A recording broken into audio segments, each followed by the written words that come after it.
Sayonara Crush Soda. So context here. Starburst is one other team that's here. Who's the other team? Destiny Bond. Destiny Bond's the other one. Destiny Bond, Sayonara, Destiny Bond, Sayonara, Crush Soda, and Starburst. The format here is you've got 2 semifinal rounds, which are the way that this will always be seeded is the first seed plays the 4th seed, and then the second seed plays the 3rd seed. Starburst are the first seeds, because of course they are, and from what I have heard, the match that they played against Destiny Bond was not particularly close, and just like a 3-0, and Starburst moved on. And I'm hearing that like generally that was not the most interesting of the matches because it wasn't particularly close. And then we've got Crush Soda versus Sayonara, which was apparently one of the craziest sets you'll ever see, or something like that. I don't know. I don't want to hype it up too much, but apparently this is a really good one. And then I did actually catch the finals. I happened to be streaming Silly Comp Sunday while this was going on, so I only saw part of it. But I saw the finals, and it was also not close.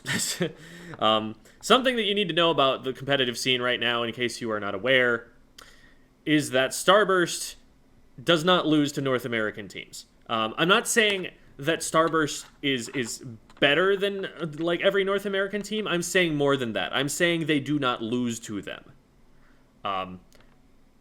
Even when someone's the best in the region or the world or whatever, they will still often lose from time to time to like number 2 or number 3. That sort of thing happens, but the person who has the most consistent record is generally considered to be number 1.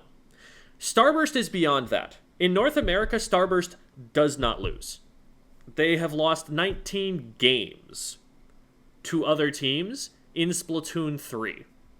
Period. Like, I'm not talking matches. I'm not talking like best of 5 sets, best of 3 sets. I'm talking games that they have lost. It's really kind of insane how dominant they are. And they do not lose any one of those games in this tournament here. So there's not a lot that needs to be said about those matches except to look at what Starburst is doing and try to figure it out. And that might be an interesting analytical exercise, but I want to watch something exciting on stream and have something to react to, and that's what we're going to be watching today. I'll probably go and look into the other Starburst stuff a little bit later on, but for now, we're watching the one that was close, the one that was cool. We're watching Crush Soda, which is a team that consists of Wave, Goss, Kyo, and Bert. All of those are, top-level players. Kyo is probably the most famous of the bunch for being, for one thing, one of the individual best players in all of North America for a very long time. Possibly the single best bucket player in the world. That's a possibility out there. I don't know what the top Japanese players landscape looks like, but he's definitely up there in the conversation, probably. And then Bert was, I believe that's Bursty, an old teammate from FT Win and various other... All of the top players have played with each other. It's like a professional sports team. They get traded back and forth. They mix and rematch and everything, but they've played with each other. They've played pickups and stuff. And then Goss and Wave. I vaguely know a little bit about Wave. I'm not super familiar with Goss other than their appearance on Crush Soda here. And then Sayonara has been a team for a very long time, but they've undergone some roster switches recently. There's a lot of flux in who actually is playing for Sayonara. For example, recently, as early as, I think it was just before 20XX or maybe at 20XX, but Sayonara used to have Zero. Zero is no longer on that roster. I believe Zero is on Destiny Bond. I think there was one other player who also left the team at that time. It might have been Jared. And so now we've got Fuzzy on the team, and also we've got Leafy. Leafy has played for everybody before.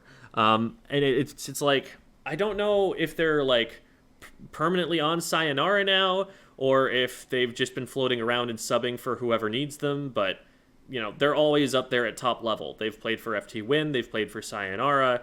I want to say they've even subbed in for Starburst when they've needed someone. I might be wrong on that, but They've been everywhere.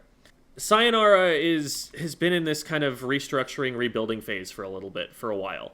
Sayo is disbanding, Sun is quitting, Leafy and Q will be joining Jared to rebuild Jackpot for the 4th time. Yeah, like, Splatoon teams, like I have said, are like middle school relationships.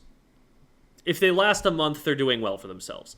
That's all been going on. There's this constant state of flux, but one nice thing about that is that you get experience with a lot of different players, and when you want to put together a team, you already have a little bit of synergy going because there are only so many people who play at that level, and you've probably played with some of them before. So there's definitely rebuilding and restructuring that has to go on, but they're going to be faster at doing that and more skilled at doing that because they've done it before. They're playing exactly the same team comp, so it's going to be Wave versus .Q on the E-Leaders. Kyo, of course, running the bucket because bucket. Leafy flexing onto the machine. I've seen Leafy on 52. I've seen Leafy on Splash. I've seen Leafy on machine. They're going to be playing a relatively aggressive play style, relatively fast-paced. Going to be playing up there with the frontliners. But generally what I've seen people do is you have the E-Leader, because E-Leader is really good on this map. It can see everything. And then you have somebody whose job it is to harass that E-Leader. So I've seen 52 gals do it. That's how DNA played it. They had like 52 gals just standing under here and shooting straight up with a wall in between them and the leader. It looks like the game plan here is going to be to have the bucket players doing that while the splashes push the ramp. Because getting a crab in somewhere around this area is really powerful. Lets you see up the ramp, but then if there's nobody coming up the ramp, you can also look to mid, and you've got that sight line. If you're able to lock them into the ramp, then the only place they can drop out is here, and if you have someone there watching that, like the bucket, then that becomes really difficult to do, and they've got support from the E-Leader. Like, it's a pretty good formation to set up. So that's what I'm guessing is going to happen here. But this is a really short map, and so there's typically a lot of back and forth over the zones like that, especially since the zone is so tiny. You can cap this entire zone with 2 uses of the Tri-Strike. The other one you can throw someplace else. Like, you only need 2 Tri-Strike beacons down in the right places on this zone, and you cap it for your team. Very, very small amount of space that you need to cover with it.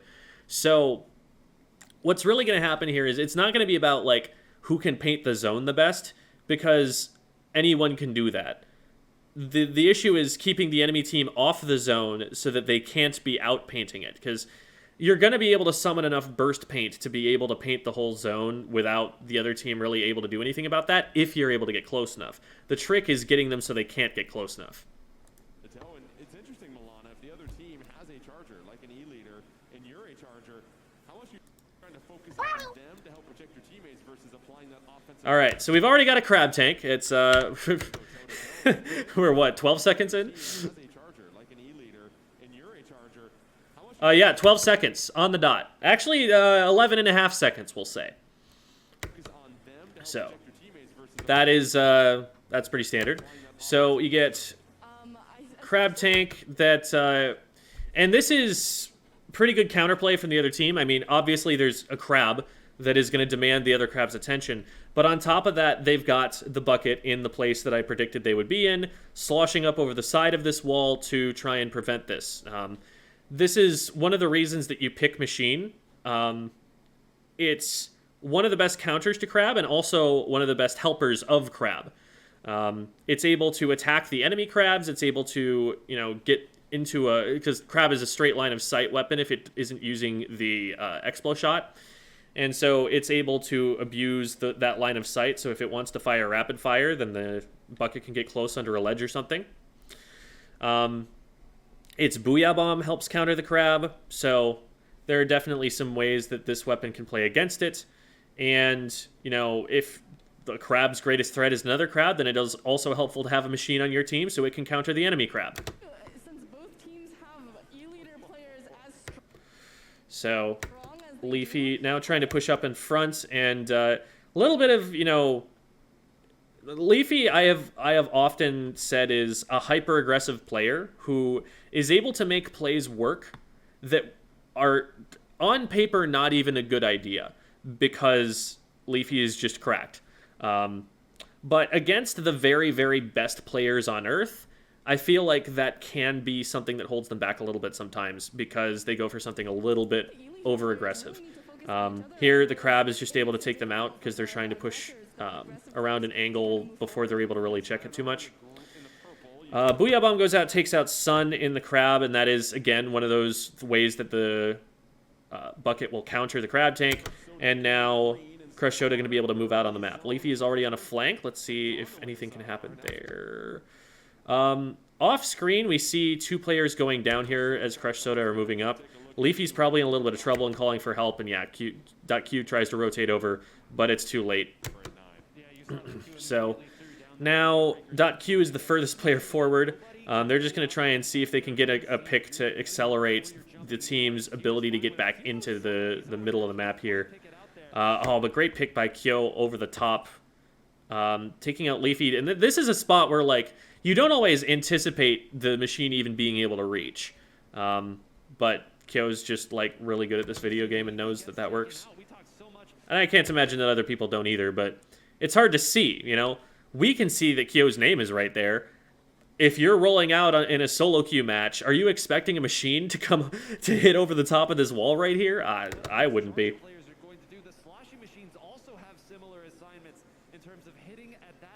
So Double Crab is going to be able to shred Bursty's Crab here, and that's going to give them the slight ability to move up. Like, they're not going to be able to just, like, walk forward and take space. We've got Kyo sharking here.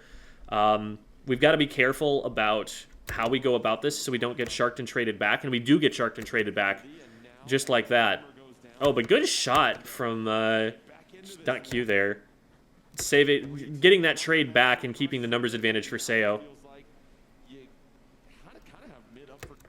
Goss gets just a little bit too aggressive there, especially given that they don't have numbers advantage at this point. They're kind of stuck out in the middle there. So Sun and .Q able to hold it down. And, oh, Kyo ends up going down someplace else. So that means that Sayo is definitely going to get lead here. Sayonara has taken the lead, so they get back into this one. You see them under 50 with over all right, Bursty has a Crab ready. And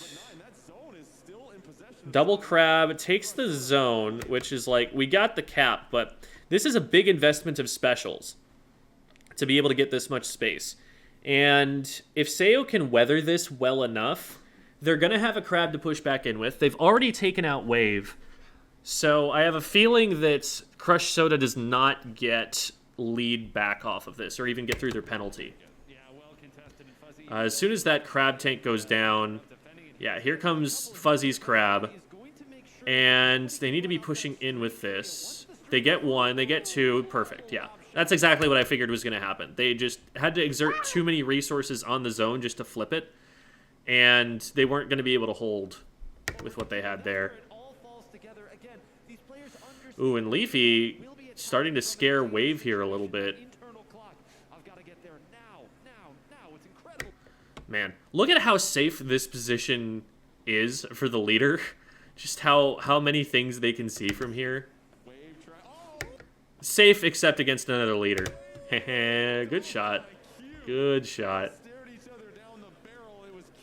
Have I mentioned that .Q is cracked? Because she's cool. She shoots the gun good.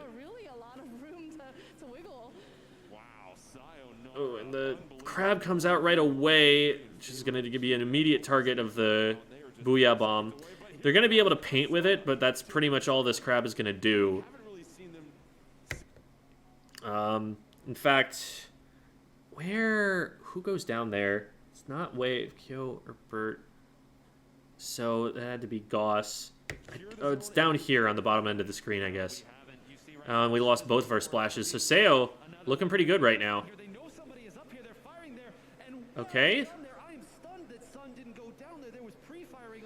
Yeah, Sun playing really well there. And they're going to have a Crab tank ready to go so that as soon as they start getting pressured, they're going to be able to push that pressure back. So this gives a very tight window for Crush Soda to be able to get back out on the zone. They do have time, but they don't have a lot of it. And Sayo is going to get really close to KOing before anything happens here. Oh, you've got to make one last desperate plea for the zone. And that play by Sun might have secured the win for Sayonara. And here it is. All right. So they've got a couple of specials out. They're dedicating a lot of those specials to painting the zone. They're trying to get burst paint on the zone. And the problem with that is that they don't have anybody down on the other team, and so that's going to get painted through here, and they didn't have anyone forward enough that they were going to be able to control the back of the zone. Now, what Goss is doing here might actually work for them, because even though the Crab Tank is probably going to paint a little bit less on the zone than the Splash will, like, some of the Crab Tank's paint is going to get spread far in front of the zone where it's not as needed. What it is going to do is it's going to clear the members of Sayonara away from the back of the zone so that they're going to have more trouble painting it. So they might be able to cap for that. You can see, like, .Q tried to get close enough to be able to paint it. .Q goes down. Fuzzy tries to get in and try and paint it or get on top of the crab or something. Fuzzy goes down. So... Oh, but they just don't get the paint on the zone anyway. What happens up top there? Like, why do we lose Wave? Oh, yeah, Wave drops down and dies. So at this point, Sayo is just making the crab focus on splatting them instead of painting, and they don't have anybody else to get on the zone. Yeah. Turning to take that fight was definitely not the play at the end there, and not that it's going to make any difference at that point, but... You gotta go after the zone at the end. If you're at least getting it neutral, that might buy even a second more that lets your team stay in the game. But at that point, you know, 3v1, I don't think any outcome was going to be in Crush Soda's favor. Sayo looking relatively dominant there. Like, that wasn't super close for game one. That felt like Sayo was confidently in the lead. They were getting more out of their resources, and Crush Soda was having to use more resources to get less. They swapped for Tri-Slosher. Interesting. This is Kyo. Kyo played Tri-Slosher for years in Splatoon 2. He is, again, like, in the conversation for best bucket player on Earth. Even if this weapon is even slightly suboptimal, it's still probably in Kyo's best interest to play it because he's so freaking good at it. And I think that, like, there is definitely a case for this weapon to see use, especially in any place you want a Tacticooler. Because Fizzy Bomb plus Tri-Slosher is very interesting. So anyone who's able to use the Tri-Slosher, they're going to get a lot of benefit out of that kit. But it's probably not going to be one of the more popular choices among top-level players. Like, I don't think anybody is going to... who's really trying to play what's optimal, they're probably not going to just flex onto a Tri-Slosher most of the time. There are a few maps where you might, like, I think we see that in Flounder Heights sometimes. But it definitely has a niche. Like, it has stuff it can do. But we also see a slight deviation on Sayonara in that Q's going to play a charger whenever she can. Because that's the main weapon there. So, kind of a similar thing. But machine, splash, splash, very common, very standard, makes a lot of sense.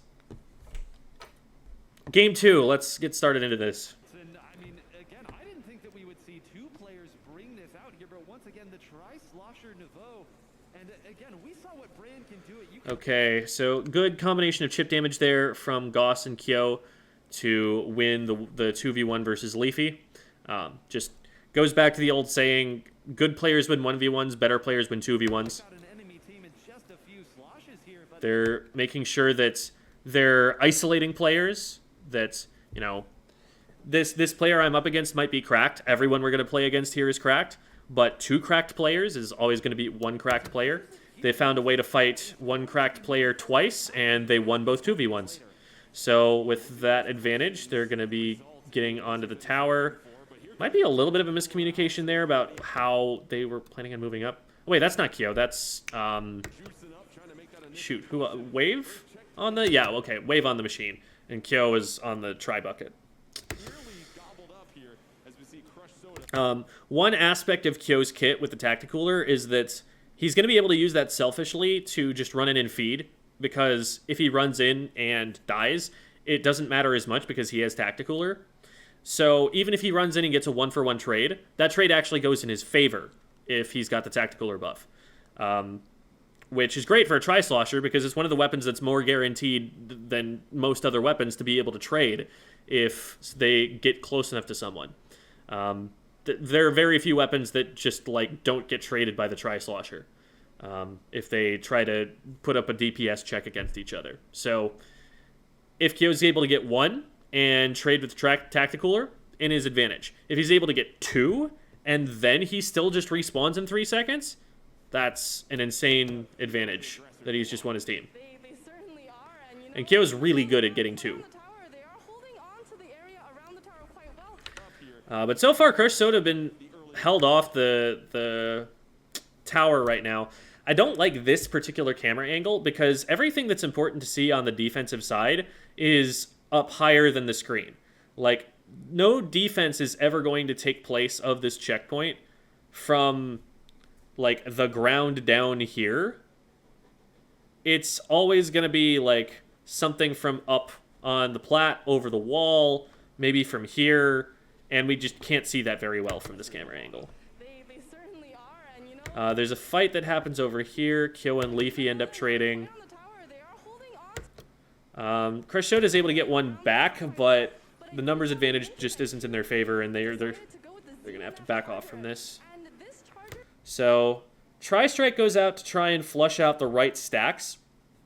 Right stacks right there, this is a position where we see a lot of teams try to set up jumps back in. You'd get someone back here, and as soon as the players, on the tower go down, someone will retreat behind here and give jumps, and it's really dangerous to try and push this without knowing what's down there. And that makes it really easy for the team that's trying to regain control to get people into mid before the enemy team can do anything about it. We saw Starburst doing this a lot back a while ago when we watched them playing on this map mode. It just always felt like that you could never push into mid because Starburst still always had control of mid even if you got them 2 down. is just so good. The kit is so good. It has a splash wall to protect for, against a team like Crush Soda that has a lot of aggressive players. And that Tri-Strike, Great pick there from Goss. Good Shark to be able to catch .Q aiming at something else and then go in. by Goss. And they're able to follow up with some support from someplace else to get Sun here, which is great. And now they're going to crab in a place where they're just going to get shot as soon as they try to crab. So that's a low ground crab. Typically with crab, you want to be using that from a position where they can't get an angle on you. It's harder for them to hit the rider. That headshot's not easy. Goss already got 2 there, so I mean, not a bad play in the long run, but it's going to hurt the longevity of the push. They probably get checkpoint and then get forced back. Make their way through checkpoint number 1, but all of a sudden Sayonara comes roaring back on the defensive end thanks to the crab and fuzzy. Yep, great job there. Again, losing that first checkpoint, it's an inevitability on this map. Okay. You get it one time, you're going to lose it here. So to not give up. Not a lot going on right now. Everyone's just farming for specials because we know it's neutral and nobody has any advantages to push. They really don't have. There goes a crab for Sayo, and they're trying to pick Wave out here, but Leafy can't quite find the shots before Goss is able to rotate over. Good play from Goss, good recognition. And here they come. Goss is playing really well on the right-hand side, getting a lot of value. They've been getting some good sharks over here. They've been rotating into strong positions to be able to get players. They've just been in the right place at the right time. And so that's letting Crush Soda really get a good handle on the game so far. So the test here is, can Crush Soda actually get into the enemy base deep enough that the enemy team can't contest the tower? You need to play tower Inkblot extremely aggressively. Like, you need to have space way in front of the tower for the tower to be safe to move forward, because there's high ground all around the tower path the entire way through. If you let the defenders get close to the tower, they've got high ground over you, and that's usually an advantageous position for them, for a lot of weapons. So it's really, you know, they can just like swim out and jump onto the tower if they want to. They don't even have to swim up to the tower and climb it. They can just hop on from a number of places, especially at second checkpoint. So it's not easy to hold the base enough that you can get the tower through, especially at that second checkpoint. But once you get through that second checkpoint, the points just melt off. Once you clear second checkpoint, that's like, okay, it's time to go for our game-winning push. That's when you know that that's happening, because the second checkpoint is really hard to clear, but once you clear it, the tower basically has cover from a lot of the places the defenders can shoot at it from for another like 30 points. And it's at that point that you're just in a sprint for who can get it the furthest.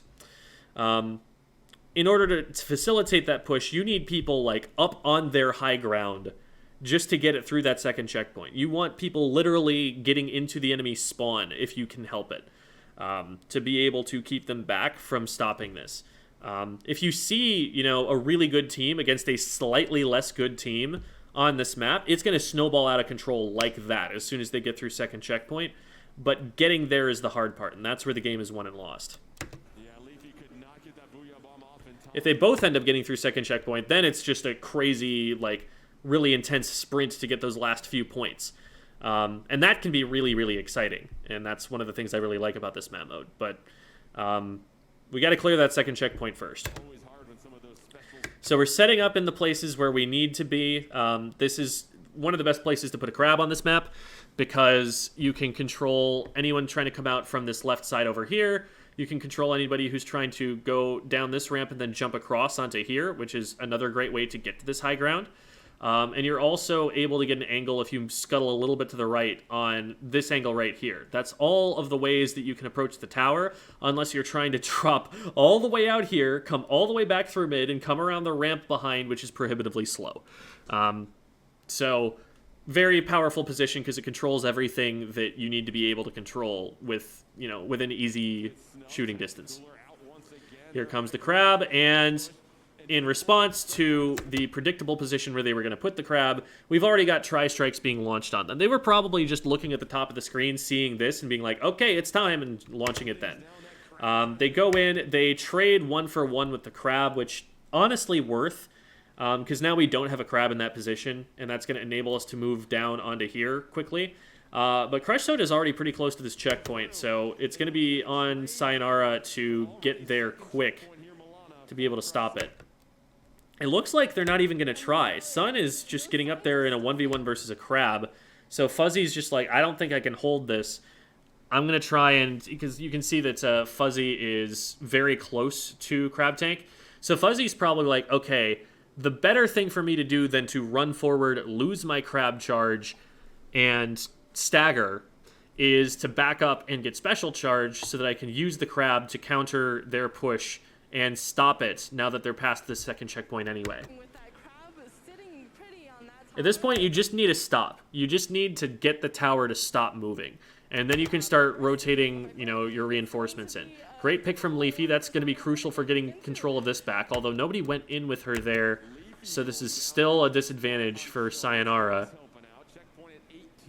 I didn't see what happened. What happened with Fuzzy's crab there? Oh, Fuzzy went down. Fuzzy pops crab right there, and then immediately goes down. Oh, man, that's a huge pick for Crush Soda, because that means that there's no crab in their way there. It's going to be a difficult one for Sayonara to get back. And this is, like, it's such a treacherous place to try and drop into if you're on the defensive side. Because, like, look at what you can see. Let's get the particle effects out of the way. Look at what you can see from this position. You can't see all the way behind this. You can't see all the way under this ledge. There could be someone sharking under this wall, under this wall. There could be someone behind here. You can't see any of that. And those are all really good sharking spots if you're on the offensive team trying to push up and get control of this area to prevent them from getting this high ground position over the tower. Because, like, let's say Leafy's just allowed to move unobstructed onto this high ground here. Leafy can slosh over the tower and completely clear it. And it's really difficult for them to do anything about that, because Leafy can just back up if they ever need cover from what's being shot at them from the tower. But now the tower is looking sideways, someone else can push in from this angle, and the tower's in a lot of trouble. So that's why it's so important to control this, but the game gives you so many ways to control it if you can get sharking weapons in there, and that's exactly what Leafy falls prey to here. Like, at this point, you know, Leafy spots Kyo just, like, for a couple frames down there below the ledge. You know, I wouldn't blame you for not having seen it even just now. And then just dropping down here, Goss, first of all, already knows that Leafy got Kyo because Kyo is on comms with them. But now, you know, Kyo's going to be yelling, they drop, go, go, go. And Goss can just immediately dive on them. Crosses them up so that now Leafy has to turn and look the opposite direction because Leafy's like, oh, there's someone here. Wait, no, they're over here now. Really well played by Goss. Going down after getting a splat on Kyo. That's Goss helping out. Checkpoint at 18 and just steps away. Oh, and Goss gets a clutch crab right there to keep them safe from Fuzzy. They're not even worried about Fuzzy. They know Kyo's got them. They're shooting at somebody else to keep the tower safe. Here comes the Booyah Bomb. Jordan Kent is saying this is probably some of the hardest 15 points they'll get. I don't know about that one because they've got a crab tank. They've got a Booyah Bomb that cleared this out. They've got a numbers advantage. This is probably a KO. Yeah. Yeah, that's a KO right there. At that point, with that much momentum, you can really breeze through the third checkpoint. That third checkpoint is often, it feels like a victory lap. Because if you've had enough control of their base to be able to get through the second checkpoint and get significant progress past it, you probably have already pushed up to like this area and you have a crab tank like up here. And so it's really difficult for them from here to just drop down because they're just dropping over a one-way ledge. There is no way back if you go over this ledge. As soon as you drop down, you're not only is there no way back, but you have no cover whatsoever. So it's just, can you use the tower to be out of their line of sight? That's about all you've got going for you. You've got some different angles to drop down from, but like, do you really want to be there? If there's someone sharking underneath here, you know, a top-level frontliner underneath one of these walls, I don't know if I want to drop down there. You'd prefer to maybe be able to, like, poke at it with a charger or something, but with a crab tank on tower, it's going to be hard to hit that shot. Like, once you get the tower to about here, it's really just desperation mode. You've got to throw all of your members on it. So, yeah. Well played by Crush Soda there. I gotta say, like, I'm impressed with the pressure that Goss was able to create, the opportunities they were able to create by sharking effectively, by getting picks on players who didn't know that Goss was there. That basically every time the camera was on Goss was getting like a double. And that was keeping Crush Soda at the advantage enough that they were going to be able to use the resources they were able to save, you know, because if you're not going down, that means you're not losing your crab tank. They were able to use those resources to keep the push going long enough that they just got it all the way. So, well played there from Goss. And I really wish they showed us the results screen because that's useful for analytical purposes, but I can kind of understand some reasons why they wouldn't want to. Let's move on to Game 3. Undertow Rainmaker. This has been a pretty popular competitive mode. I personally like it. I think it's a unique level geometry. It's a cool objective line. It's got an interesting curve in it, and there's a flank route. There's an interesting decision to be made about which checkpoint to play. Usually the answer is the left one, but the right one does actually have some use cases, although it's kind of bait to try and get a push any further past it sometimes. Interesting map. Doesn't tend to work as well in other modes, especially like zones where the choke points are pretty brutal on it. But with Rainmaker, you get past that really gross choke point in mid as soon as you gain any kind of advantage. And then after that, the map is a lot more open and a lot more interesting. So I think it makes a lot of sense that this is the mode in which this map is most interesting for competitive play. So hey, Splash, Splash Machine, Splash, Splash Machine. Where have we seen this before? In case anyone was wondering what the metagame is. But we have Kyo once again on the try. And now we have... Is that Leafy? Okay, we have Sun on T-Tech. because they want the tri-strike. I think Prochara and me personally have been saying that the T-Tech is probably going to be the better choice more often for tri-strike.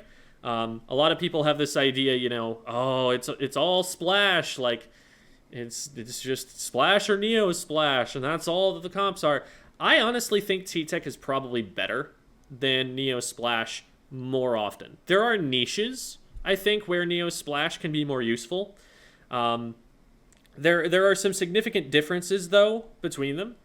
The T-Tech has a better kill time and needs fewer shots to be able to splat, and it has a little bit of extra range. And that little bit of extra range does go a long way. Like, that little bit of extra range makes certain matchups a lot more winnable. I would much rather have a splatter shot in my hands to fight a Tetradulies with than a splash, even though the splash is better at movement, because I don't really care about movement as much with the Tetras. The Tetras are going to move better than me. They're going to, you know, be better at making me miss shots.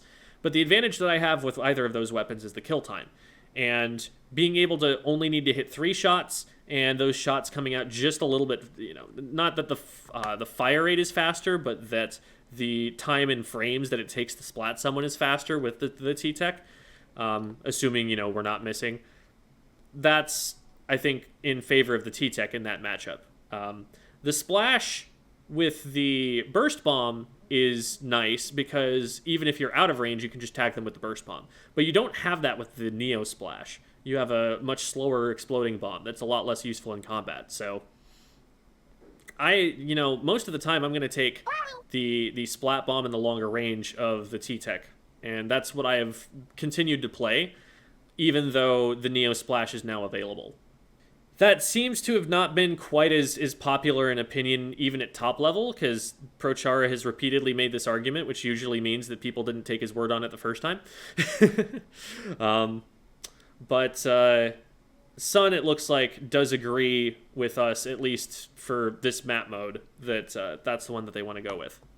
In the Splatoon 2 era, Kyo is going to be staying with that Tri-Saucer Nouveau. There is no mode. All right, so .Q flexing onto the crab tank here to allow, so that would be Fuzzy probably on the splash, Leafy on the bucket, because Leafy was playing the bucket earlier, and Sun on the, okay, yeah, that makes sense.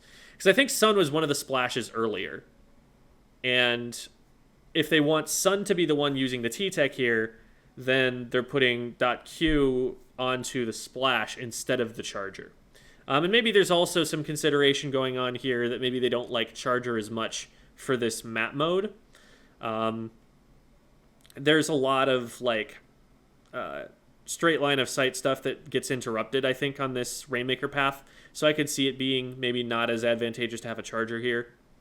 But again, not going to claim to be too much of an expert on backline affairs. And I'm sure that there's maybe a high-level backline player who could give me more insight into what exactly is going on with that particular decision.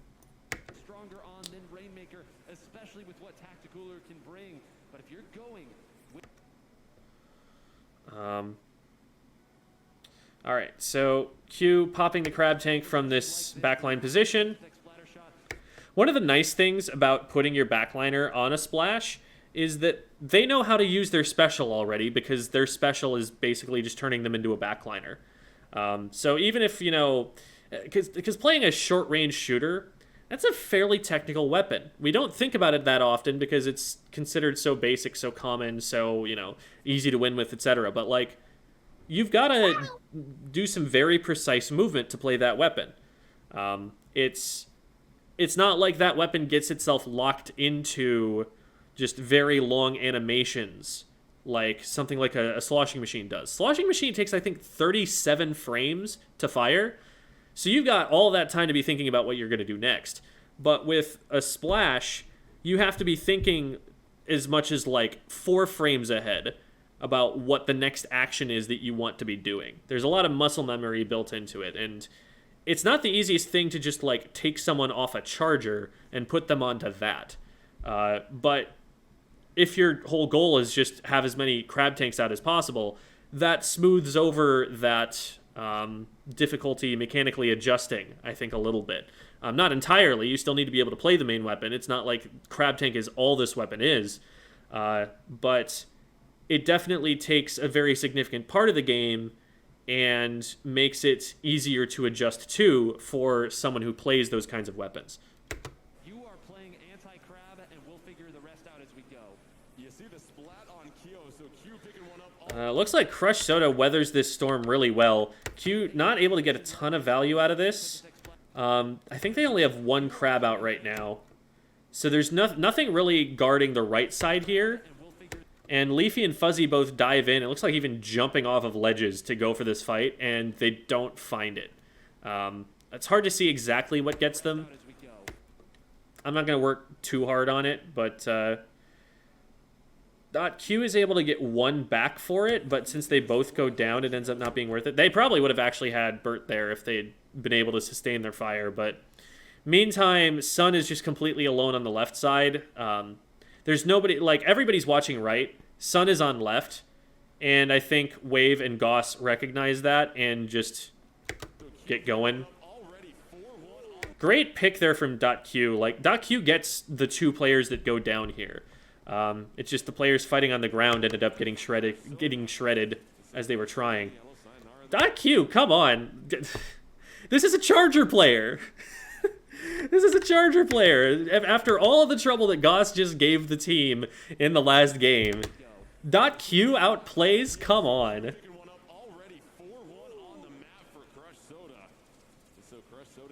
I will stop fangirling when .Q stops being worthy of fangirling, okay? Sayonara in the purple, here comes Q moving forward. And already that is the first checkpoint. I think that was probably a quad. It looks like, yeah, because we're not seeing the name under here. So .Q literally just quadded Crush Soda after their entire team went down. Advantage Sayonara, so we've seen the early aggression come out from Crush Soda once again, Milana. We certainly do, and you know, that's just a little bit of a detriment of Rainmaker that is Leafy getting just in a little bit too close here to the line of fire. That Fizzy Bomb is going to let everybody know that Leafy's playing this angle. certainly do, and you know, that's And so Leafy's like, okay, well, nobody went and attacked me when I did that. What might be happening is that people are moving into position to attack Leafy while Leafy's waiting to see if they're here. And as soon as Leafy peeks, look at how far out they go past this corner where they have cover. It takes so long to retreat, and it takes so long for them to fire a slosh, during which time they're not moving very far, that they are just a little overcommitted. a little bit out of position. You know, the opponent can So Wave goes in, trades that back, trades go all the way, and Crush Soda ends up on top for that. They've got a crab in a good position to hold the enemy team back while they go back and get the pop. Looks like they're not trying to pick it up just yet. Goss does have a crab here that they want to save, so they don't want to be the one who picks it up. When you're thinking about who picks up the Rainmaker, one of the considerations is whether someone has a special or not, because a lot of the time you would get more value out of using that special than guaranteeing that you're going to lose it by picking up the Rainmaker. If you pick up the Rainmaker, you're not going to be able to use specials during its duration, and the only way that picking up the Rainmaker ends is with you dying, which is going to cause you to lose your special charge, or ending the game, in which case you didn't use that special anyway. So if you're going to, spend the time to charge a special up and then just pick up the Rainmaker and never be able to use it, that's kind of a waste. And so they're going to be, even though Goss was probably in the best position to pick it up if they wanted to push here, they're going to delay a little bit and let Goss find a good spot to use this crab tank. But I think with everybody backing up, that might backfire on them a little bit, because Sayo was down one, but now that the pressure is let up from people moving backwards to pick the Rainmaker back up and their one crab tank ending, they don't really have that space anymore, and I feel like they're going to get pushed back now by Sayo's resources. They've already got two down. Oh, no, forgot the Rainmaker was down behind them and just gets bounced off it. So this is going to be a really good swing for Sayo. They used their resources at a really good time there to open up the route to the goal here. And Q already on top with the crab tank there. And we've got a tri-strike ready to go. to try and at least smoke screen to get them across the bridge, but I think everybody knows they're going to be trying to go for that bridge. This is a really big moment where there's a choke point on the map. Typically, the way that you're going to see competitive teams play this is they're not going to want to go through the left-hand side some of the time, because the left side, there's no cover, it's unpaintable, there's this high ground outpost right above it where it's really easy to drop on it from, or to attack it from here, or it could be attacked from here. There's lots of different places you have to worry about when you go this way. At least if you go around the right-hand side, you can back up a little bit to the left and have cover, and you can right-side peek around it. And a lot of the time, that's a little bit safer. But on the flip side, once teams, have a competitive experience, this is what they're going to expect a lot of the time, and they're going to just pre-fire this angle so that as soon as anyone pops over from around the corner here, they're getting hit anyway. So sometimes, there's a use case for going this left-hand side instead. So the crab gets Sayo to the pedestal. The Booyah Bomb, it looks like, clears one. But then Leafy is trying to get around this side already to clear this area out and make it safe for the Rainmaker to go this way. And they get harassed from underneath, for one thing. So that forces them to be away from the bridge. And that's another vector by which the defending team can stop this push over the grate. That forces the Rainmaker back and isolates Leafy, or actually Q, so that they get shredded down there. So this push falls apart really quickly. Really good play to get underneath the grates there. I didn't see exactly how that happened in the first place, but that was really impactful for stopping them from pushing around. And it's a really big risk to take, too, because if you don't stop them while they're on the grates, with a weapon as short-ranged as the Splash, you're not going to be able to do anything after they get past you. You're just stuck with the Rainmaker past you, and you're having to get back into a position to be able to defend it again. So it's only that window right there where they're like on the grates where that flank is really going to be super helpful. I guess they could come back around and try to attack from underneath here. How did they get in? I wish the camera showed this. I wish the camera showed how they got there. Because this feels like something that it was Leafy's job to defend, maybe? I don't know. I can't really tell what's going on. Clean wipe. But 35's not a bad push. They certainly are, and there are no It's strangers. beatable, especially if the first checkpoint goes down quickly, but Really moving it's good points. forward and making sure that You Sayo can't doesn't complain end up too winning much the about that, respawn. being that early in the game. And there are no strangers. So there's a lot of paint for Crush Soda to be contesting right now. They really need to get control of the space out in front of them so that they can see people moving in. Looks like this is kind of a panic special because they're starting to see slosher shots coming out from Leafy on this side. And so they jump across here, and then immediately Sun is on top of them. They're like, oh crap, get the crab out. But Sun gets the headshots. Unfortunately, that Crab tank on the left is going to be used to get Sun and then potentially try to clear out the left-hand side and give the Rainmaker a way through. But right now, it looks like they're kind of stuck. Waiting. Oh, goodness, yeah. There aren't a lot of resources at that point for Crush Soda to be able to push forward. The one-for-one trade left them without one of the players who was supposed to be in front using that crab tank to clear out some space. So with that crab tank being used and not getting a lot of value, they just don't have a lot to be able to push through here. And that's going to be a more impactful crab coming out of .Q there because they're not threatened.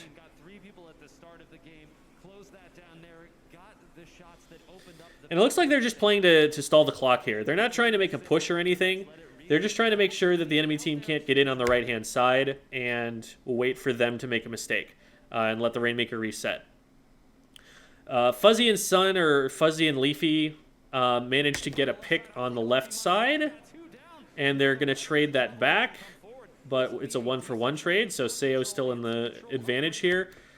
This is a really annoying position for Goss to get into, because it forces Sayo, instead of focusing forward where they want to be going, they have to focus on the left side so that they don't get flanked while they're trying to drop the Rainmaker down. So Fuzzy is being committed just to deal with this over here, And now look at where, you know, Sayo has control. It's not in front of them on the left, which is where they want to push the Rainmaker. That's going to buy a lot of time for Crush Soda to be able to get back in and start posting up defensively. Ooh, and Fuzzy goes down here. So, good play from Goss. And now we've got a bunch of burst bombs coming in. Another one goes down from those burst bombs, and now there's a crab tank above them. I believe. Yeah. So, good play from Sun to salvage the push. Sun getting the Rainmaker there makes it take a lot longer for Crush Soda to get back in. And it looks like maybe somebody... I don't know if somebody tried to jump into Goss there. They were already at a disadvantage. So, Kyo's down here. What happens next? Oh, wait, it was literally just the person who picked up the Rainmaker. Duh. That goes down there. So, yeah, Crush Soda was at a slight disadvantage because even though it showed 3v3 for a second, one of those players needed to jump in still. So, Crush Soda is now down. Oh, my God. Sun needs to be so careful here. Great play to get away from that. They get the trade, it looks like, because I think that crab went down. Yeah, that crab user went down. That was .Q. .Q gets picked by Kyo here. Kyo able to use the Tri-Slosher to slosh up over the top of the crab. And since it wasn't pre-firing where Kyo was trying to move, Kyo is able to get close to the crab enough to do that before it's able to aim at him.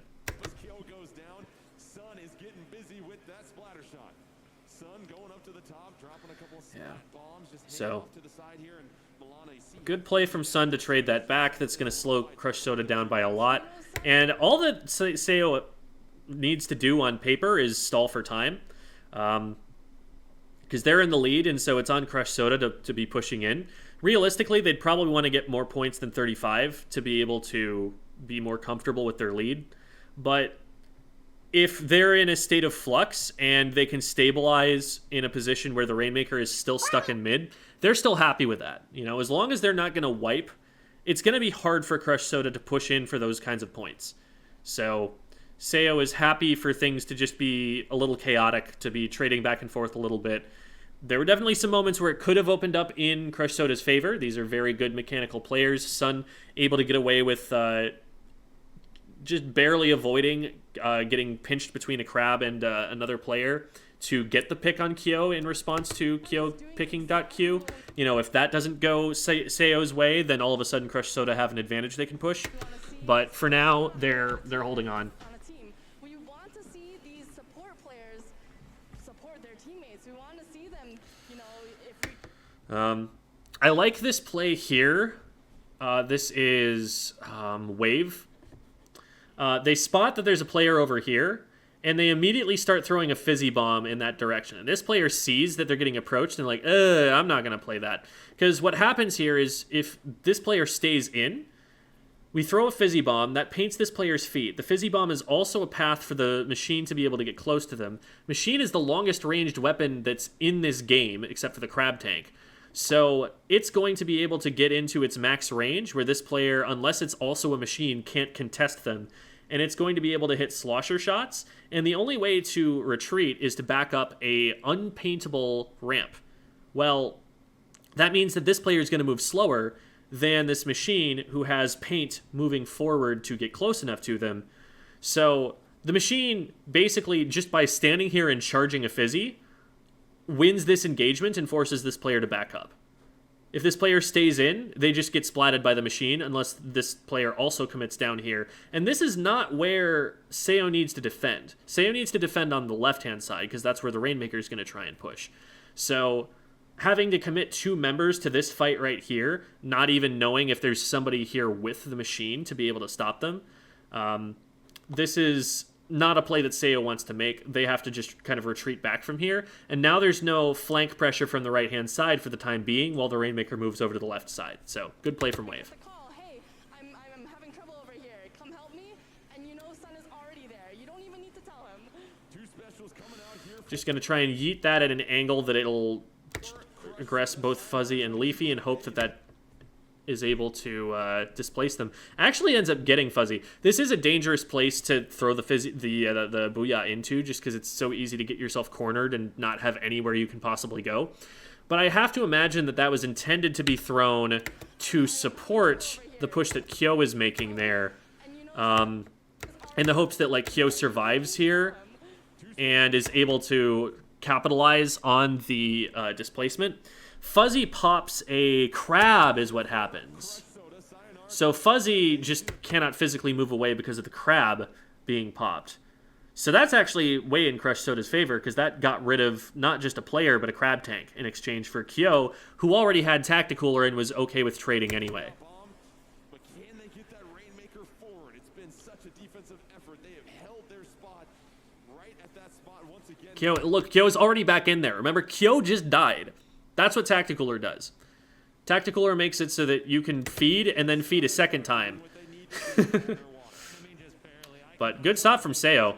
It looks like it's kind of just Kyo who's trying to go in here and get these trades, and Leafy able to kite back just enough and clutch pop of the Booyah Bomb to keep themselves alive from Kyo as Kyo tries to rush in here. If Kyo gets even one, then this is dangerous, but Kyo doesn't get one, and also they get the Rainmaker at the same time.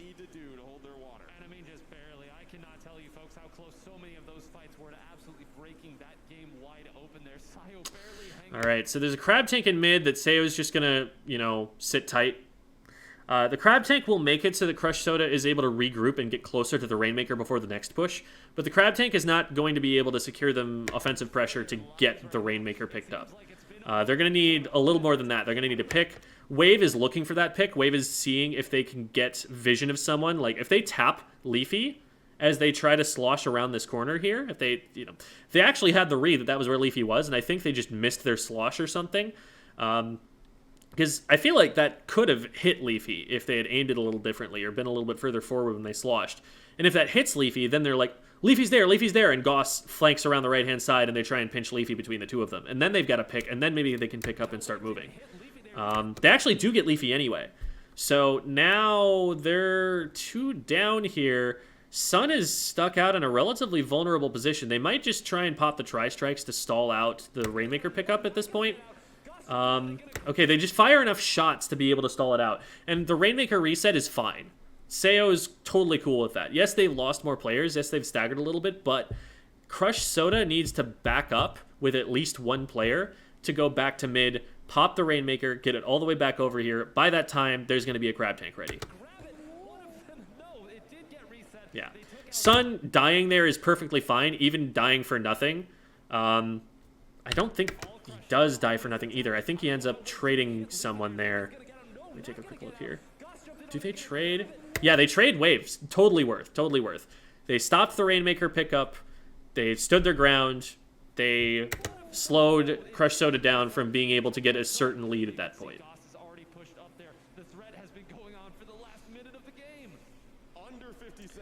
Yeah, I don't think Sayo's hurting too much for this. They're telling themselves, okay, we're good. Let's just get regrouped. Let's get our specials.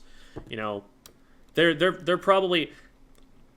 only moderately, you know, freaking out right now. They're not at like peak desperation levels or anything like that. Like I think the commentators might want to suggest. I think Sayo's their hearts are probably beating a little bit, but they're like, okay, we got this. Let's go, guys. Carbonated protection. I like that line.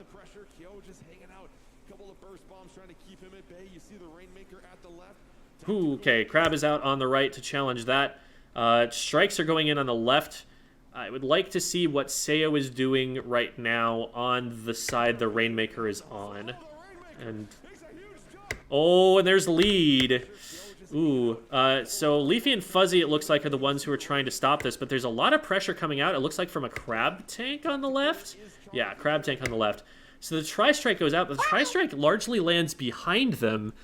And so in a fight, you know, in a vacuum, putting the Tri-Strikes behind them like this is a good idea, because it forces the enemy team forward when they may not have wanted to move forward, when you may have someone who's going to be able to attack them as they're moving forward, and they're going to have their feet painted behind them, and they have no way to retreat.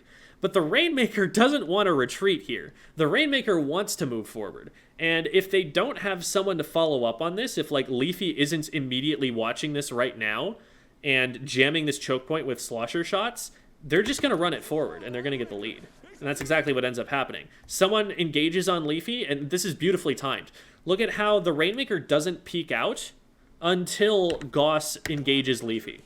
So that forces Leafy to look in the direction of Goss, and as soon as Goss is on them, that's when the Rainmaker starts pushing. It's waiting, because they see Leafy's here. Then Goss is here and engaging, and it is right then that Leafy is turning her attention to Goss, that the Rainmaker comes right around, and it hops and just goes for lead like a bunny. Jumping and jumping and jumping to make themselves harder to hit. So Sayo is now in a little bit of trouble, because they were in a position where they could just defend. Now they have 20 seconds to push to 17. Not exactly 20 seconds to push to 17, because they've got the overtime, but it's not a good look. This is their only chance, and going down with a full crab tank charged is also probably not what they're looking for. So this could definitely go Crush Soda's way. Oh no, it's over. It's so over. They don't even pop it, I don't think. Yeah. All right, Crush Soda stealing that one there. That one defense from Sayonara was not quite there. All they had was the Tri-Strike and the one machine in their way. I couldn't really see what happened to Fuzzy. It felt like there was a crab tank that I think got committed to one of the players who was still in mid, while the push had already made it all the way up to first checkpoint. I think that was a misuse of resources there. So that play, that one singular play, is I think what Sayo really wants to look at and analyze for themselves, because that was probably the point where the game was lost. I think everything else that they were doing was fine. Maybe a little bit conservative of them to play around a lead to 35. You typically want to be pushing for a little bit better of a lead than that, but they can maybe look at their offense and see if there's anything they could have optimized there. The push by Goss underneath the grates was a big deal to cut off that route, and that was what ended up making things go awry for the Rainmaker. I think the bigger thing, though, is the defense there. That felt pretty lackluster. So,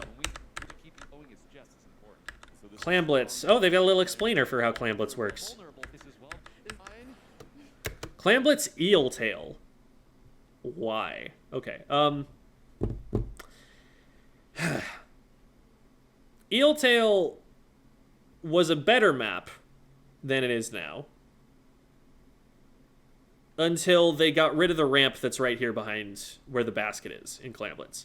There used to be a ramp in, I think, all of the modes, maybe all but one, that went from here up into this area.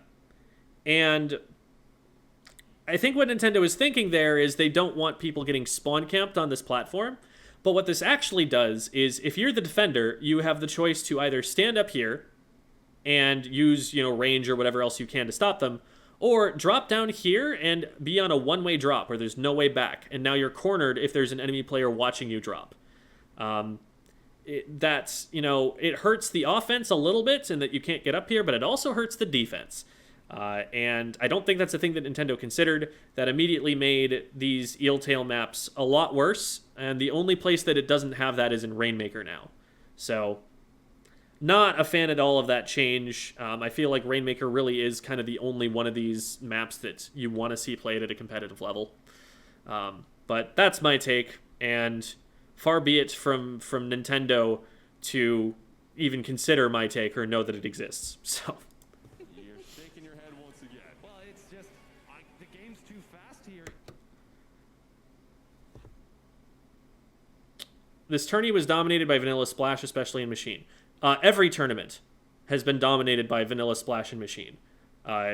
There's a player who I talked to recently who's been doing a statistical analysis of weapon comps at high levels of play. And the way that he's been doing it is by going into Twitch streams with a bot that scrapes the information of what the 8 weapons are at the top of the screen, anywhere that there is a stream that has tournament in the title. And he's even gone through manually and weighted the results so that the higher level the player, the higher level the team we're looking at, the more those results are weighted, and to try and get an understanding of like what people are picking in the metagame right now. And with that weighted, percentage, the Splash is 57% of the weapons being played competitively right now. More than half is just this one weapon. Like, if you have followed competitive play at all right now, you know that the Splash is the best weapon in the game, and it's not close. So that's always been the case. And Machine was one of the first weapons that people thought was, busted, broken, one of the things that was meta. It's a relatively easy play style, so it's, easy to see how that emerged earlier than the knowledge of the Splash. We had a new special that we needed to figure out in the Splash's Crab Tank. But the Machine has also been known to be very good for a long time, and its ability to contest Crab makes it something that has still been a part of the metagame. This is nothing new, and it's something that competitive players have been complaining about, but putting up with for a good amount of time now. You watch a lot of people's opinions, you see a lot of opinions on Twitter.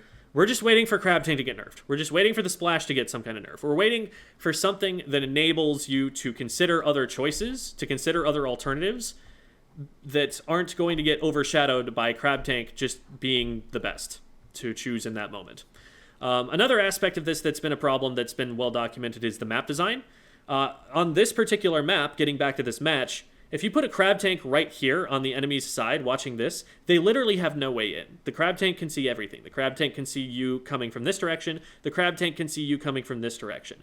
Maybe if you put one person over on this side and one person over on this side, then the Crab Tank has to choose one of the two things to look at.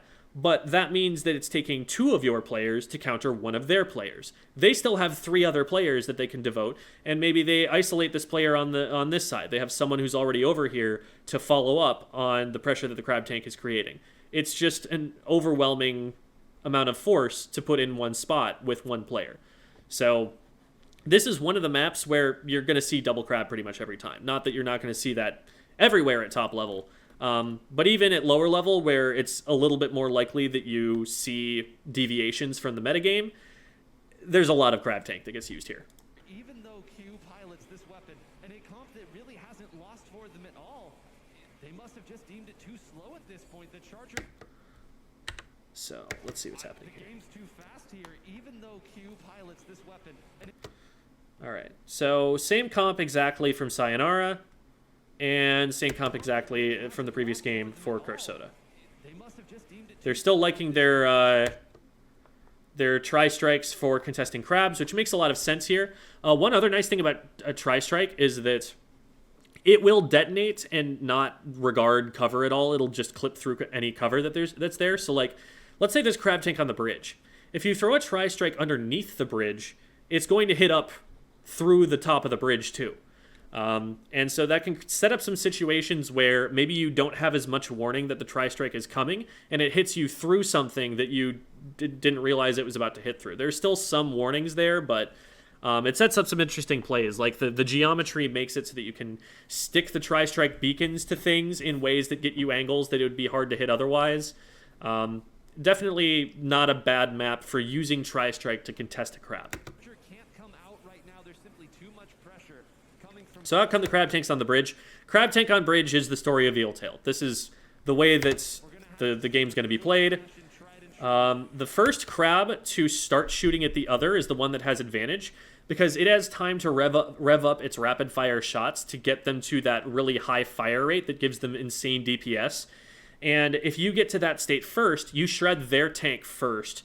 And now this player over here is in a lot of trouble because they're up against a Crab Tank that's firing at full speed, and they don't have the armor anymore. And so they're probably going to go down. Great pressure from...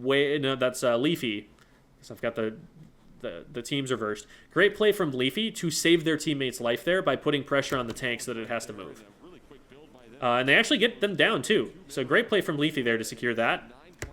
They're going to be able to use their sloshing machine to hit up over this slope here before anybody else can hit her. So she gets 2, it looks like, and then there's a jump that they're going to be able to camp. Now, here's the thing. Sloshing machines actually suck at camping jumps.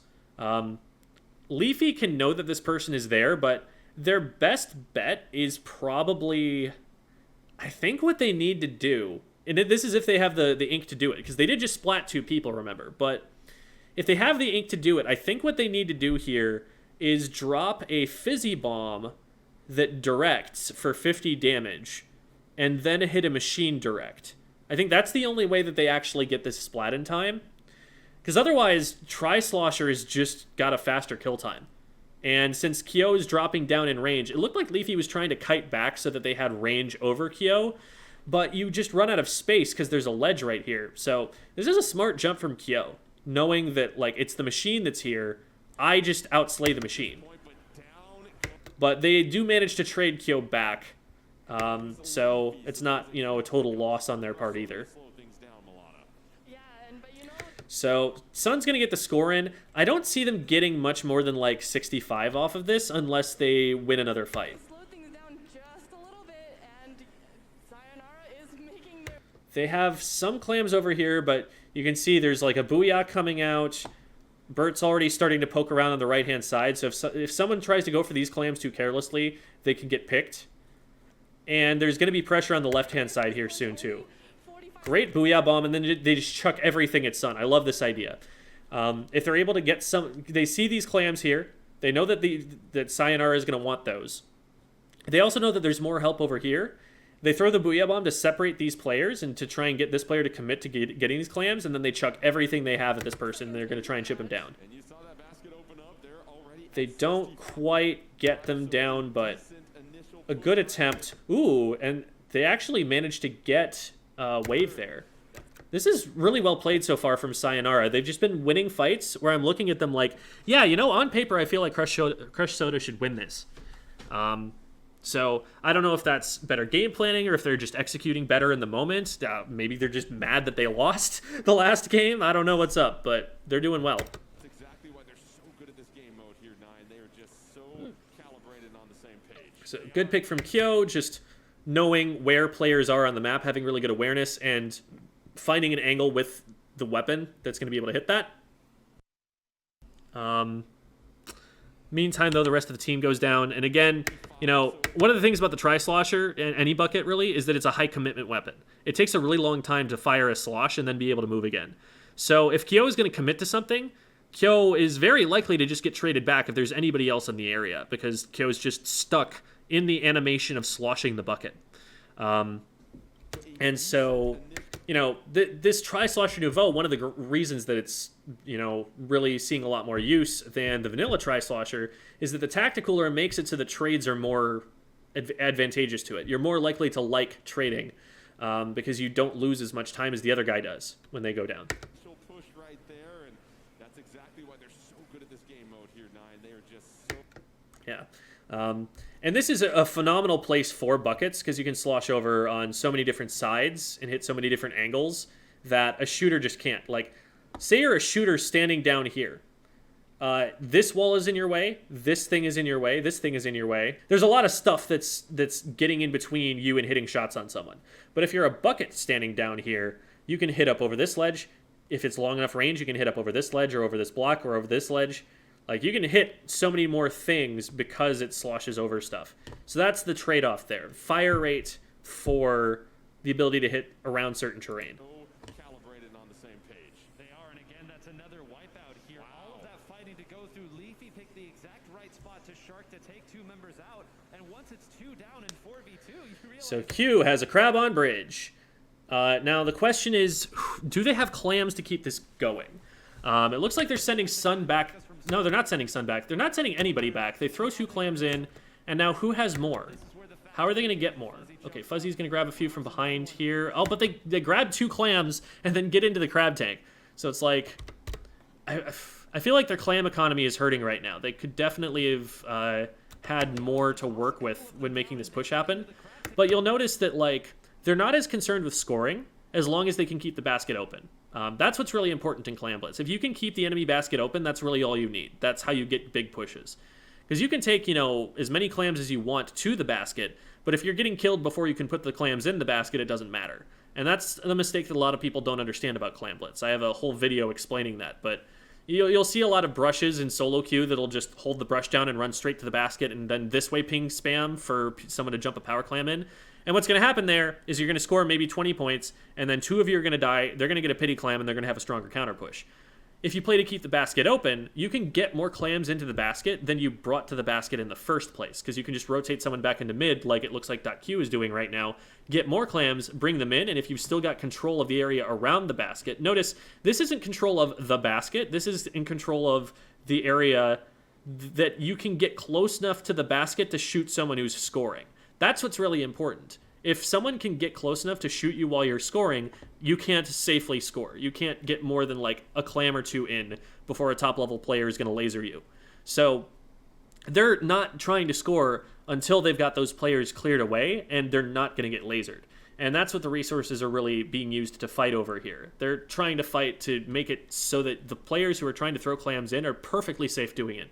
There's no risk whatsoever to them. So the scoring fest is not done. Sun's in a great spot to fire at Goss and takes him out. The scoring is not yet done. There's a danger that this game ends now if they can find enough clams. There's probably not a danger that the game ends now, because it's only .Q who's left. Like, the defense starts breaking. Where does it happen? So there's a trade there. They do actually have a 3v2 right now. The crab tank goes over here to draw them away from the basket so that they're not firing at the basket. Sun gets 1. They're still largely in control right now. It's when I think Fuzzy gets forced out of this position, because then the right side completely falls. Now that Fuzzy is stuck leaving here, and Q is not holding this position, and Sun is here, what can happen is Crush Soda can push in from this side and from this side at the same time, and now Fuzzy and Sun are pinched. So even though there's a numbers advantage right now, one of those members is back in mid, so they can't help, and these two are in a weaker position than these two.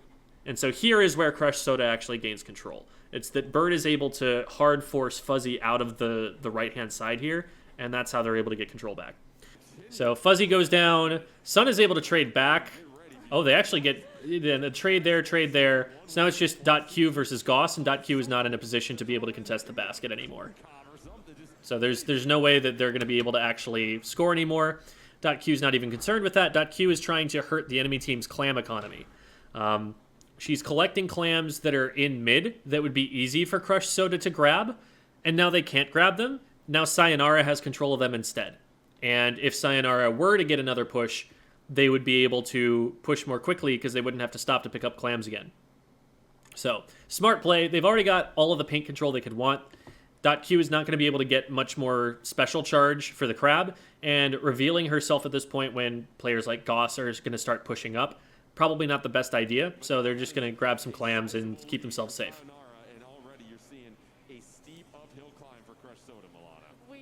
So they actually end up making a clam here. I'm not sure I like that idea. That might have been a mistake.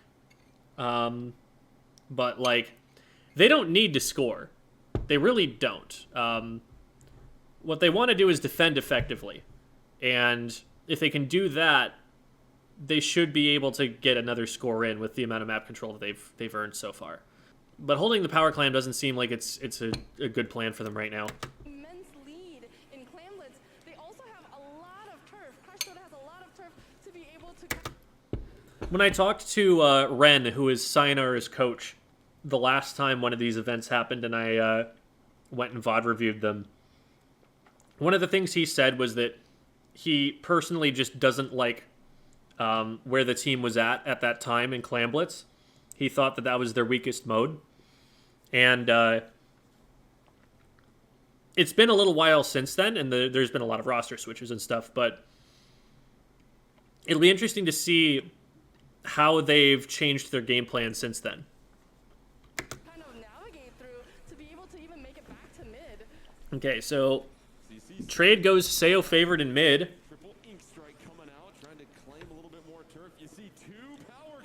Oh, man. Okay, so everybody... That's kind of how this game works at the top level, you know? A fight breaks out and then everybody dies. Because what you're going to do when a fight happens, as the teammate of the fighter, is you're going to be in range to trade that player back to get the opponents who you already damaged, who just barely managed to get you, because they're looking in the wrong direction and they're already partway damaged. That's just always an advantageous fight for you to take. The problem is, it's also an advantageous fight for their teammate to take when they get to that fight. And so when one person goes down, typically you're going to see like 3 or 4 go down all at once, because they're all just trading back and forth. They also have a lot of turf. Crush Soda has So here, Kyo goes for a trade on the crab. to be able to Doesn't manage to get the crab. It stays alive long enough for its teammates to come and collapse on him. He goes down. Goss comes in to try and help Kyo, gets one, and then gets traded by the crab. So now that's like 3 people down really quickly. All because Kyo made one play to try and attack the crab. CC Sun. Now, Q starts going in with this tri-strike. We know exactly where... Oh, no, is this Sun? This is Sun. What am I saying? Sun starts going in with this tri-strike. to be able to kind We know exactly where this tri-strike is going. of make it back to mid. They just want to fight. They're going to start pushing the basket. So notice how Wave is shifting over to the left to be out of the way of this, CC Sun. but to be able to engage on the basket when they start moving in. Strike coming out, trying to claim a little bit more. And now Burt starts going in. Bursty starts hitting the burst bombs. And slows .Q and Sun down.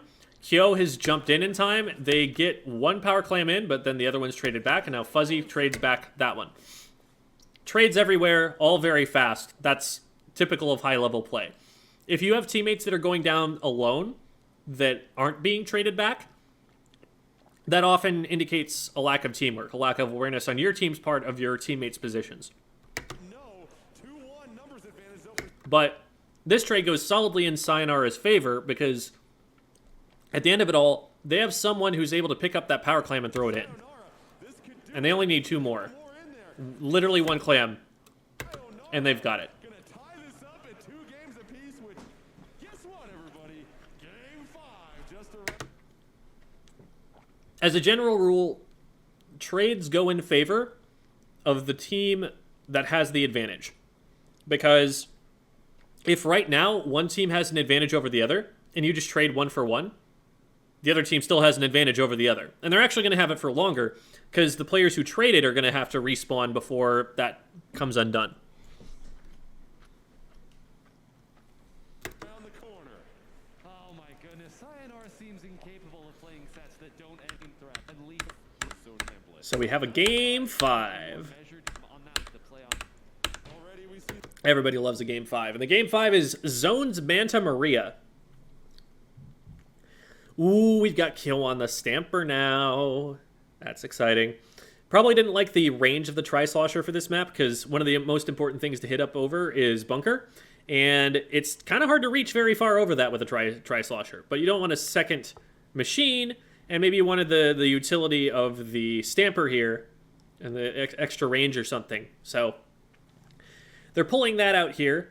That's going to give them more range than anything on Sayonara's team. Sayonara's staying the same comp that they've been using before. See some changes here, Nye.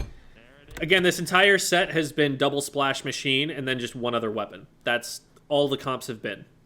Everybody, the big sword, as we call it, the Splatana Stamper from Kyo is out. This is a weapon that absolutely loves Okay, what happens here? the current meta. Kyo is going to move We've got Crab that's about to come out on Bunker immediately. see all the And it's immediately aiming at this one on the left, probably because it was called out. Ooh, excuse me, because it was called out. Crush Soda are committing 2 crabs right away to try and control zone, put the opponent in a real bad which Early lead for Sayonara. might be a little bit dangerous if those resources don't get enough, but they do get 3 down. Notice how Kyo here... I like this play that they have set up. What they do is, Kyo, you see him coming up onto the mast after the crab is focused on the left-hand side and, you know, worrying about this one. And then once their crab comes out on Bunker, Kyo is here on the mast to help shred it. He's throwing, like, charge slashes when he can or whatever to break the crab before he gets extra help. But now and try and suppress it. So .Q is stuck over here against Bert's Crab, and they're able to get control of the zone that way. Oh, but Leafy jump in? Yeah, Leafy jumped into .Q, and I think that didn't get seen. Where does she come from? Yeah, okay, there was a super jump there. And is just immediately on top of Kyo. Gets the one shot that she needs. So that might help them start coming back in. Leafy's trying to fight this, and wise to back off, I think. Heals up. Is able to at least neutralize the zones. Now everyone's pretty much back in, and it's just going to be a question of when the specials come out. Still slight advantage for Crush Soda. They use the Booyah Bomb to clear the bunker, and rather than try and rush the bunker, they're just going to try and cap the left and corner everyone who's on the plat here. So one immediate concern is that as soon as the Booyah Bomb gets unpainted, somebody's going to be coming from bunker to attack them. I'm curious to see what they decide to do about that. Okay, so they actually, Crush Soda plays a lot more conservative after that. I guess the Booyah Bomb probably forces them off of bunker completely. Bert's still there. Bert just gets up onto the top to Crab, I guess. But it's 2 down for Crush Soda at this point, so they're just going to get hunted down. Goss doing what they can to buy time at this point. There's not much else that they're able to do if they're stuck that far in. But that stagger is going to help for Sayonara to be able to hold.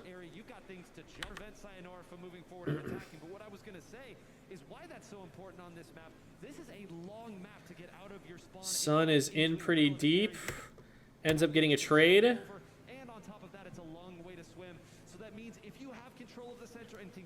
Zipcaster is available. Kyo is using it here. Oh my god, what? Is there a bomb? What got Kyo there?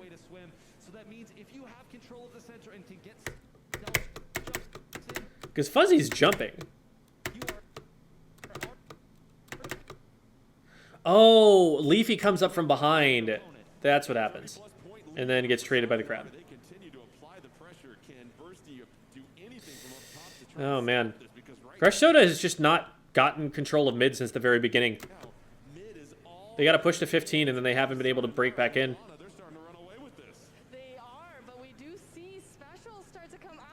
Okay, Booyah Bomb goes out. That's not even going to displace anybody. Like, everyone's already not in position for that Booyah to do anything. Unlucky. Oh, Sun goes down, though. That might be an opportunity for Crush Soda. They've got a Crab on the one side. They're going to try and get control of the bunker. Okay. That was a really, really important take back there, and they used a lot of resources and lost a lot of players doing it, but at least they saved the game. I was starting to run away from them a little bit. Sayo 3 down now. Let's see how they decide to retake. Looks like they're mostly going to be playing from this top right side. Looks like most of them are moving toward that. They're not going to try and play bunker too much. Because, like, you've got Kyo sharking here, which feels more like a Tri-Slosher thing to do than a Stamper thing to do, but I get it. And then they've got Wave on bunker here. The right side is probably the weakest point here, but they do have Crab and Crab in these two positions. Crab in this position, I don't know if I like Goss being here. I feel like I'd like them being on bunker more. We'll see what they're able to do with it. Oh, they tried to go too early and Kyo got Leafy there. They do have 3 specials, though. If they're not heavily engaged right now, they can just stop moving, keep these specials, and have 3 ready to go as soon as Leafy's respawned. This only has to set them back like 10 seconds. That's what that weapon brings to the table. You can see all 3 specials are online for Sayonara. How long are they going to wait before they pull the trigger? So they're striking pretty far forward. They're striking bunker. They're striking mid. They still haven't cleared Kyo out. Are they trying to maybe isolate Kyo or just ignore him? Doesn't look like anyone's going for Kyo here. They're just going for the right side. They're trying to use all of their specials to stop it right here. Man. It doesn't feel like Sayo got a lot out of that push. They still don't have the flip. It's not neutralized. They did finally get Kyo down somewhere back in there. What happened? Leafy goes back and is able, I guess, to get him out of a zip or something. He's literally not on the screen. I don't know what happened. But that's one down for Crush Soda. And the trade goes down here, so it's still an advantage maintained for Sayo. This crab is going to end soon, and it's not going to be able to just hold the zone by itself anyway. And now Wave is really stuck. Ooh, but wait, Bert got 2 there. So the cap happens, but Crush Soda back in control here. So that was a good solo play here. What happens? Looks like they just like double burst bomb or something, or double expo shot someone. Yeah, okay, so Bert hits an expo shot on Sun on this side and then tracks him to the other side, anticipating that he's going to run away in this direction, and it hits him on the other side too. So he gets 1 there, and then Fuzzy is looking in the opposite direction right now. I don't know. What's Fuzzy looking at there? Fuzzy saw this and I guess engaged on it, and now he's kind of stuck over here. Oh, and he didn't want to push the angle Wave was on because it's a machine and that wins the 1v1. And with Bursty up on top, yeah, Fuzzy got into some trouble there. Got overcommitted.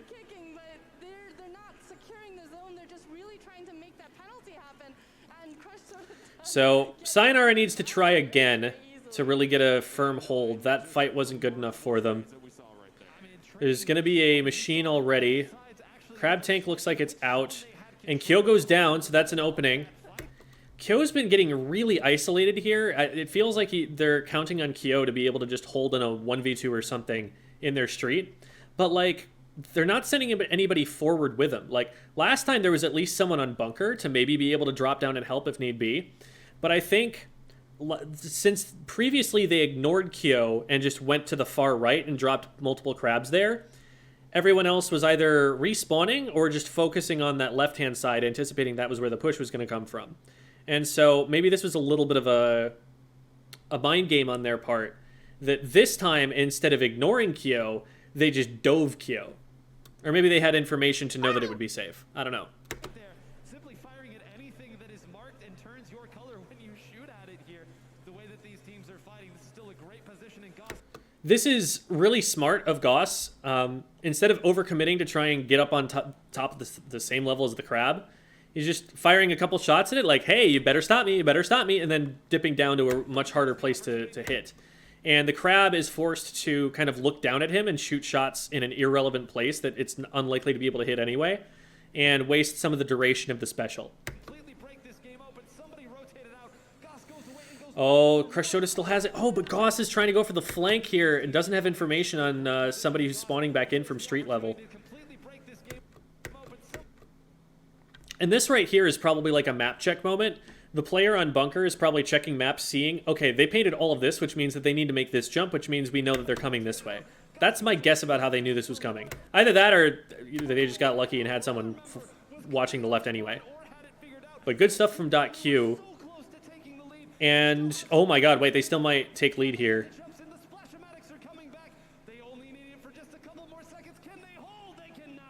And Sayo holds. That might not be important at all.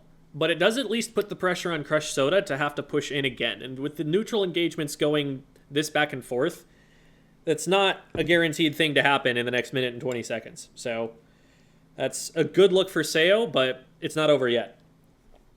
And once again for Sayonara, just clinging on to that 2-point lead. But now time is starting to tick down. Milana, you've got the lead, you've got control of the zone. If you're Sayonara, what's going through your mind at this moment? All right, so they've got Leafy sharking on the right-hand side. That might come in here. Where? Oh, yep, there's Leafy. They get one. Kyo trades it back. But someone on Sayo goes down here. Sun goes down in mid to Wave. So I'm going to just keep track of what's going on over there. Burst Bomb is there to cut Sun off, it looks like, from moving over to that side. And then Sun had been planning on doing that, but the burst bomb stopped him, and then Wave is able to go in and capitalize on the indecision there. So smart team play there. They're calling out one player and putting out resources to focus that down and get the chip damage combo that they need. Leafy on the Shark here. This really feels like a play that a short-range shooter would make, because Leafy does not have the kill time to trade that and then get another one with two players there in the same spot. That's just going to be a one-for-one trade every time. Sayonara's game to lose. Oh, wow. So Kyo is popping this to try and get rid of the crab that's on Bunker, because Kyo is the anti-crab tool that they're trying to bring here. But there's already someone on the wall here to trade that back. Good stuff for .Q. And it gets around and gets Goss too. I think there was a little bit of a squid bag there. I think .Q wanted to tell him something.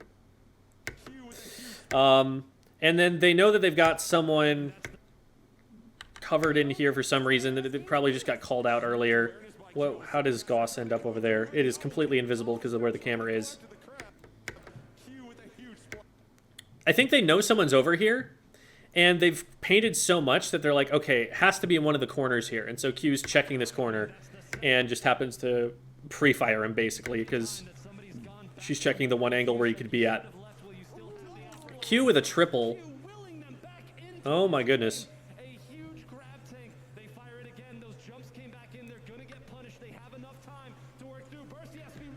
All right, 30 seconds, and this is a massive advantage for Sayo. They've just won so many fights. That trade is fine because that keeps Sayo at advantage. Bursty's trying to come in, and I don't know what's happening there. That's getting... It feels like Bursty's walking forward here. Oh, okay, so someone noticed him, threw a bomb behind, and now he's forced forward here. I think that's what's happening. And that is a big loss for Crush Soda. They're going to have to wait longer because of Bursty going down there. And they're not going to have any paint to do it with. Kyo sniffed that out, but Sun was able to just get the shots on faster. So Kyo out of the way. Leafy just immediately deleted. Was there a trade there? Who's that below it? It's Wave. Wave does go down, so that's a trade. So Crush Soda going to try and crab tank their way in. They need the other side zone, and I don't know they get there in time. No, because they have to get through this really narrow choke point to get there. And the Sayonara knows that, and this is really easy for them to keep stuff in. But there's nothing they can do. They have to keep pushing it. And they're just not going to get there in time. So, very, very close.